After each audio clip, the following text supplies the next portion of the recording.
जय श्री कृष्णा। आप सभी को हरियाली तीज की ढेरों शुभकामनाएं।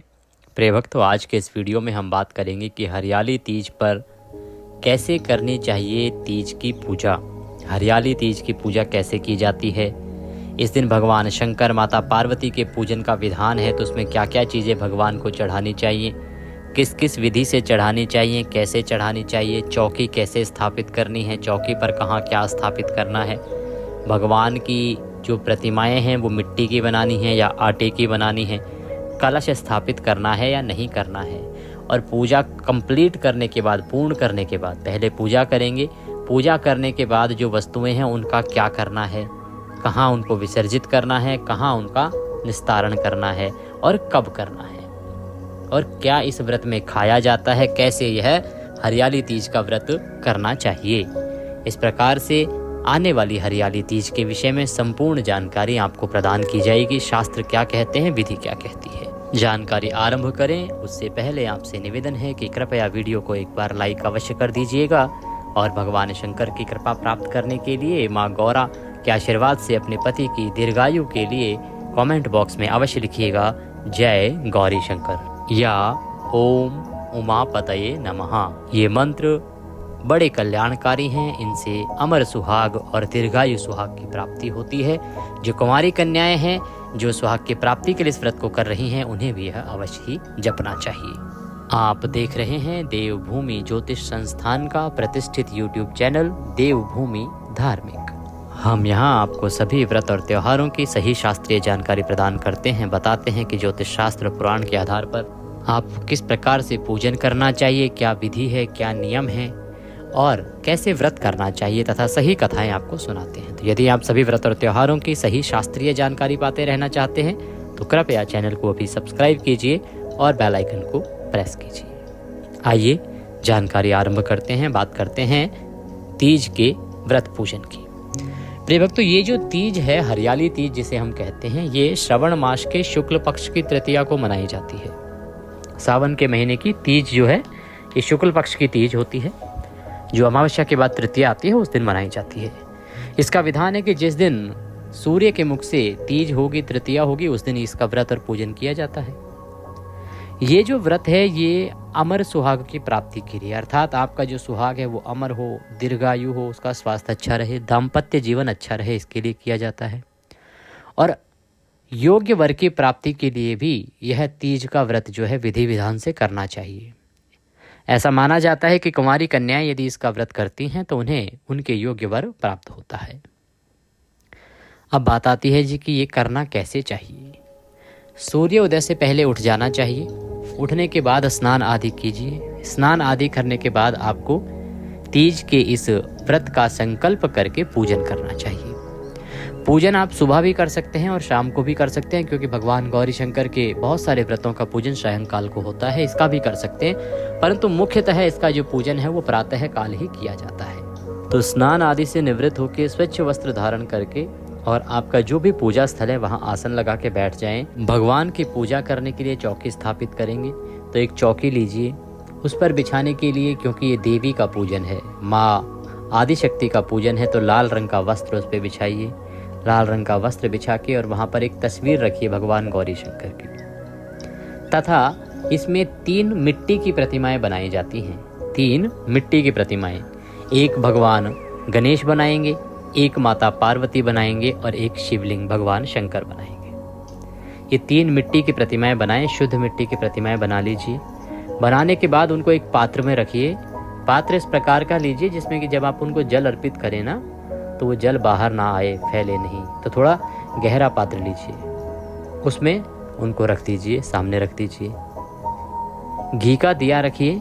दीपक को रखने से पहले उसके नीचे या तो अक्षत रखिए या पुष्प दीजिए, क्योंकि दीपक को कभी भी सीधा नहीं रखा जाता, डायरेक्ट नहीं रखा जाता, उसको आसन दिया जाता है।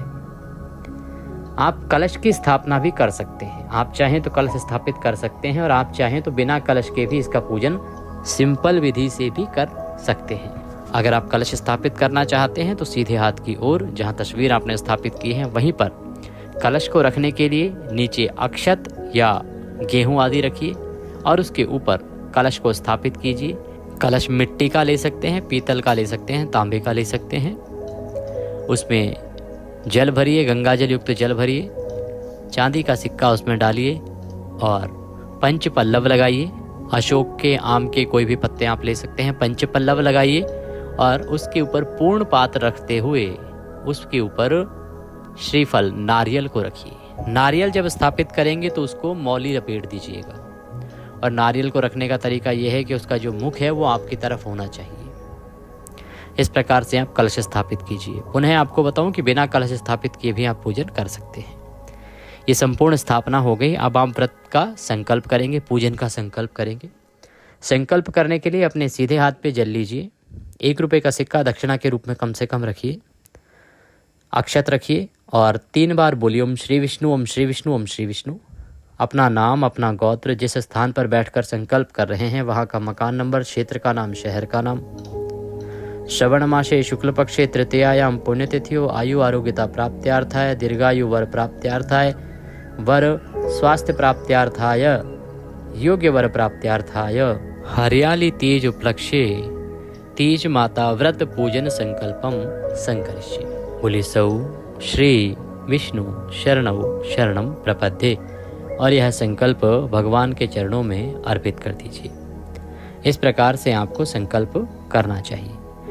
अगर आप इस विधि से ना कर पाएँ तो सिंपल शब्दों में भी कह सकते हैं, हाथ में जल लेके कि हे माँ पार्वती, हे आदिशक्ति, आज के दिन श्रावण मास की तृतीया को हम तीज का व्रत व पूजन करने का संकल्प करते हैं। आप हमारे सुहाग की आयु लंबी करना, उन्हें सदा स्वस्थ रखना और जो कुंवारी कन्याएं हैं वो निवेदन करें कि हमें सुयोग्य वर की प्राप्ति हो। इसके लिए हम यह व्रत पूजन कर रहे हैं। इसको आप स्वीकार करें और हम इसको सफलतापूर्वक कर पाएँ, इतनी हमें शक्ति प्रदान करें। इस प्रकार से साधारण सिंपल शब्दों में भी आप संकल्प कर सकते हैं। संकल्प भगवान के चरणों में अर्पित कर दीजिए। अब भगवान को पहले स्नान कराएंगे, शुद्ध जल से स्नान कराएंगे। पहले दीपक को प्रज्वलित कर लीजिए, धूप को प्रज्वलित कर लीजिए और शुद्ध जल से स्नान कराइए।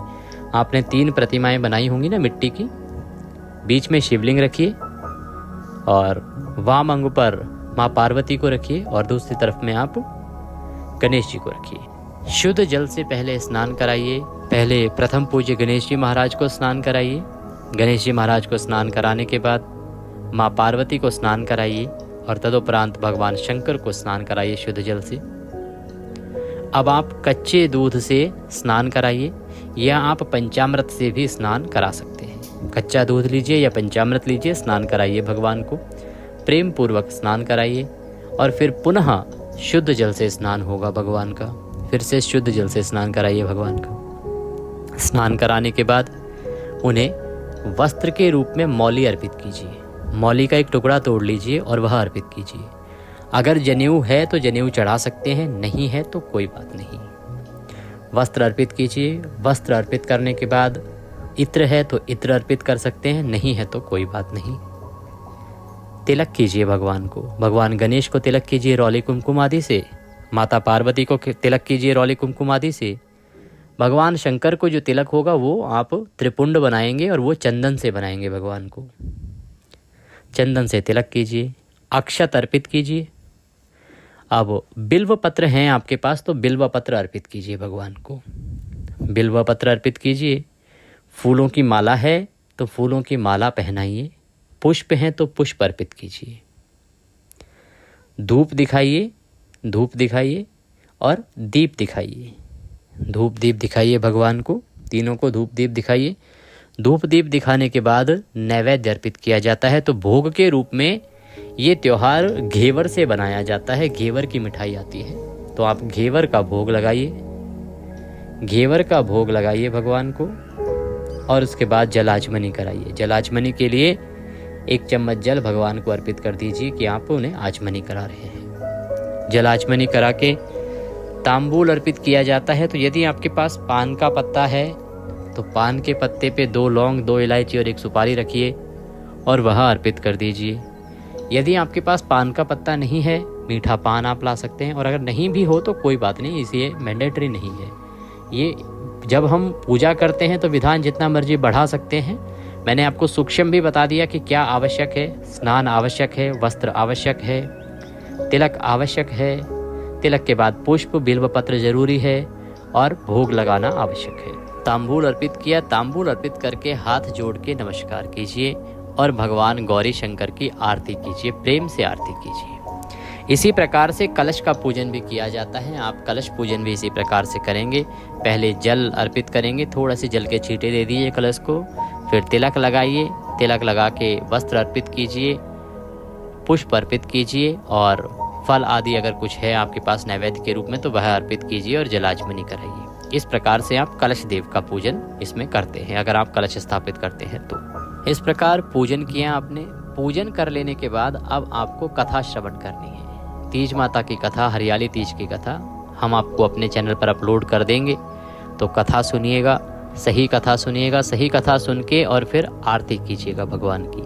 हम आरती आपको उसी कथा के साथ ही रिकॉर्ड कर देंगे, तो आपको यहाँ वहाँ ढूंढनी नहीं पड़ेगी।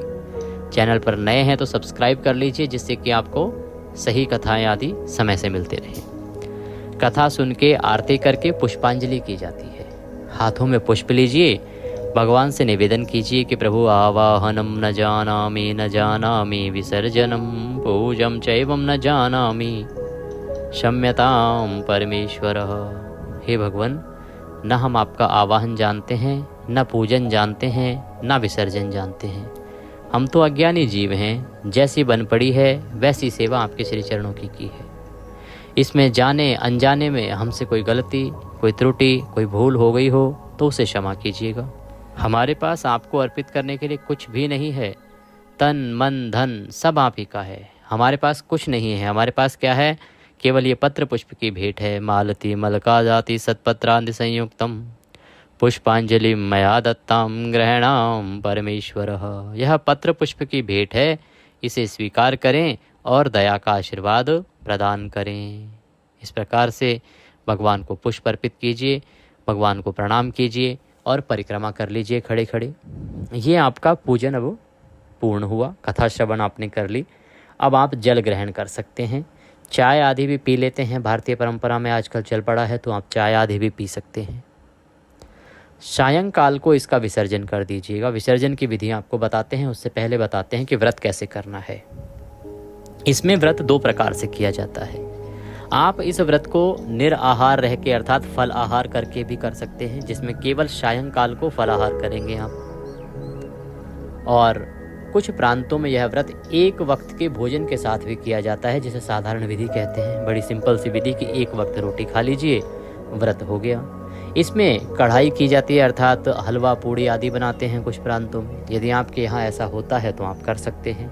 और उत्तम होता है कि आपको फल आहार व्रत ही करना चाहिए। व्रत का मतलब ही फलाहार से होता है। सायंकाल को आप फलाहार करेंगे। पूजन आप शाम को भी कर सकते हैं, सुबह भी कर सकते हैं। सुबह अधिकतर किया जाता है तीज का पूजन, सुबह करते हैं तो उत्तम रहेगा। अब बात आती है विसर्जन की। ये जो सब कुछ है इसका विसर्जन कैसे होगा, कहाँ होगा? तो प्रिय भक्तों, इसके विसर्जन के लिए एक कर्म कीजिए कि आप एक बड़ा सा पात्र लीजिए, उसमें पानी भर लीजिए। विसर्जन सूर्यास्त से पहले करना चाहिए। विसर्जन करने के लिए सबसे पहले प्रेम पूर्वक गणेश जी महाराज को, भगवान शंकर को और माता पार्वती को नमन कीजिए। भगवान से प्रार्थना कीजिए कि हे प्रभु, हे परमेश्वर, आज हमने आपका ये पूजन किया है, अब हम आपका विसर्जन कर रहे हैं। हमारे इस पूजन को स्वीकार करें और हमसे जाने अनजाने में कोई गलती हुई हो तो उसे क्षमा करते हुए दया का आशीर्वाद प्रदान करें। अगले वर्ष हम पुनः आपकी स्थापना करेंगे, पुनः आपका आवाहन करेंगे और फिर आपका पूजन करेंगे। इस प्रकार से गणेश जी सदा हमारे घर में विराजमान रहें। भगवान शंकर, माता पार्वती सदा हम पर कृपा बरसाते रहें। अब गणेश जी महाराज को उठाइए और पानी में प्रेम से विसर्जित कर दीजिए जो पात्र आपने जल का भरा है। फिर माता पार्वती का विसर्जन कीजिए और तदोपरांत भगवान शंकर का विसर्जन कीजिए। जो भी वस्तुएं हैं, फूल आदि, वो सब उसमें विसर्जित कर दीजिए। जो फल हैं या भोग लगाया है उसको स्वयं आप प्रसाद रूप में ग्रहण कर सकते हैं, पारिवारिक जनों को भी खिला सकते हैं। फूल आदि जो भी सामग्री है उसका आप विसर्जन कर देंगे।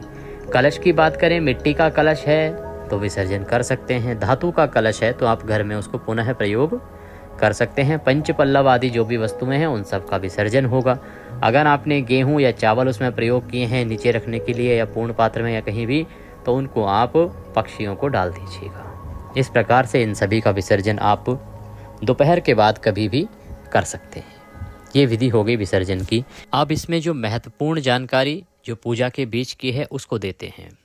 जानकारी है कि इसमें ना माता को सिंदूर अर्पित किया जाता है और स्वयं भी माता से सुहाग लिया जाता है। तो माता को जब आप तिलक करेंगे उस समय पर आप सिंदूरदानी लीजिएगा और वह सिंदूरदानी से सिंदूर माता को अर्पित कीजिएगा। आप 5 बार कर सकते हैं, 3 बार कर सकते हैं, 1 बार कर सकते हैं। जितनी बार आप माता को जो सिंदूर है वो अर्पित करेंगे उतनी ही बार पूजा पूर्ण करने के बाद अब आप माता से सुहाग लेंगे। माता से सुहाग कैसे लेंगे कि अपनी जो चुनरी, जो भी आप साड़ी आदि पहनते हैं उसका पल्लू लीजिए, उस पल्लू को अपने सीधे हाथ की उंगली पर रखिए और माता के वहाँ से सिंदूर लीजिए और अपनी मांग में भर लीजिए। माता के वहाँ से सिंदूर लीजिए और मांग में भर लीजिए। इस प्रकार से उतनी ही बार आप अपनी मांग में लगाएंगे ये सिंदूर जितनी बार आपने माता को अर्पित किया है। इसे कहते हैं माता से सुहाग लेना। ये आपके सुहाग को अमर बनाता है, दीर्घायु बनाता है, इसीलिए यह प्रक्रिया कही गई है। इसी समय आप माता को श्रृंगार की वस्तुएं अर्पित करेंगे। श्रृंगार की वस्तुओं में आप चूड़ियाँ अर्पित करें, कुमकुम अर्पित करें, काजल अर्पित करें, जो भी सामान आपके पास श्रृंगार का हो माता को वह चढ़ाइएगा। और कुछ लोग वस्त्र भी अर्पित करते हैं तो वस्त्र भी चढ़ाइएगा, वस्त्र आदि चढ़ा दीजिएगा। जब विसर्जन करेंगे तो ये सारे वस्त्र आदि आप उठा लीजिएगा। श्रृंगार की जो वस्तुएं हैं इनको आप मंदिर में दान दे सकते हैं, पंडितानी को दे सकते हैं। और जो आपने भगवान को भोग लगाने के लिए दक्षिणा के साथ घेवर रखा है, क्योंकि जब हम पूजन करते हैं ना भगवान को तो घेवर रखते हैं, दक्षिणा रखते हैं। जो घेवर और दक्षिणा रखी है आपने, और यदि आपने माता को कोई साड़ी आदि उड़ाई है तो वो सब आप बायने के तौर पर अपनी सास को दे दीजिए। अगर सास हैं तो सास को दे दीजिए, सास नहीं है तो नंद को दे सकते हैं, बड़ी जेठानी को दे सकते हैं, या आप मंदिर में पंडितानी को भी दे सकते हैं। ये बायना निकाला जाता है और उसके बाद ही फिर जल आदि ग्रहण किया जाता है। तो ये एक आवश्यक प्रक्रिया थी जिसको मैंने भी पुनः आपको बताया है, इसको अवश्य कीजिएगा। बात करें कि क्या महिलाओं को नहीं करना चाहिए। इस दिन बाल नहीं धोए जाते हैं, तो जो भी माताएं बहनें व्रत कर रही हैं वो एक दिन पहले ही बाल धो लें। अब कुछ लोग शनिवार का वहम भी करते हैं कि शनिवार को बाल नहीं धो सकते हैं, और इतवार की इस बार हरियाली तीज है, 27 तारीख को हरियाली तीज है। तो इतवार को आप जब अगर व्रत कर रहे हैं और बाल उस दिन नहीं धोने हैं तो आप शनिवार को बाल धो सकते हैं। चाहे बेशक शनिवार को नियम मान रखा हो, कुछ लोग कहते हैं कि नहीं धोने चाहिए, पर त्योहार बड़ा होता है, वार से त्योहार बड़ा होता है और इसीलिए आपको शनिवार को बाल धो लेने चाहिए। जो नियम है उनका पालन करना चाहिए। लहसुन प्याज आदि जो है उस दिन नहीं खाने चाहिए। शुद्धि का पालन करना चाहिए। शुद्धि आपको अगले दिन तक बरतनी है, इसका ध्यान रखिएगा। अशुद्ध नहीं होना चाहिए, किसी भी प्रकार से तन मन से शुद्ध रहने की आवश्यकता होती है। इन नियमों का पालन करते हुए आप अगले दिन जो विधि बताई है उस विधि से उठ के पूजन कीजिए, संकल्प कीजिए, कथा श्रवण आदि कीजिए, अवश्य ही आपका व्रत पूर्ण होगा। सवाल आता है पंडित जी कब उठा सकते हैं। इसके उठाने के लिए कोई निश्चित ऐसा नहीं है कि इस तीज से उठाएं, किस तीज से। जब आपको लगता है कि आप व्रत करने में सक्षम हैं आप अपना व्रत उठा सकते हैं, व्रत करना शुरू कर सकते हैं। कुंवारी कन्याएं भी कर सकती हैं, शादीशुदा महिलाएं भी कर सकती हैं, सभी के लिए व्रत बना है।